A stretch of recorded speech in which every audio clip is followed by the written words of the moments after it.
আমি জানি তুমি ভিডিওটা দেখবে না, তুমি চলে যাবে কারণ শয়তান তোমাকে এই ভিডিওটা দেখে দেবে না। আর যদি তুমি দাঁড়াও তাহলে আমি বুঝবো তোমার মন এখনো উন্মুক্ত রয়েছে। আমি মুসা তোমার জন্য একটি সংবাদ নিয়ে এসেছি, যা শোনা তোমার খুব দরকার। থামো আমার ছেলে মেয়েরা, স্ক্রোল করো না। হ্যাঁ তুমি, এই ভিডিওটি তোমার জন্যই। যদি তুমি এটি দেখছো তবে বুঝে নাও তুমি এখানে কোনো ভুল করে আসোনি। ঈশ্বর তোমাকে এখানে থামিয়েছেন কারণ আজ তোমার একটি বিশেষ বার্তা শোনা প্রয়োজন।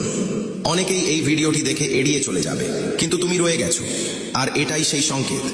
মহাবিশ্ব তোমাকে কিছু বলতে চাইছে। একটু শান্ত হয়ে শোনো। ভগবান, ঈশ্বর, আল্লাহ সব দেখছেন তোমার পরিশ্রম, তোমার কষ্ট, এমনকি সেই রাতগুলো যখন তুমি চুপচাপ কেঁদে সবকিছু ভগবানের ওপর ছেড়ে দিয়েছিলে। তুমি হার মানোনি, তুমি সব সহ্য করেছো, তবুও হৃদয়ে এক চিলতে আশা বাঁচিয়ে রেখেছো। আর আজ ঈশ্বর সেই আশারই জবাব দিচ্ছেন।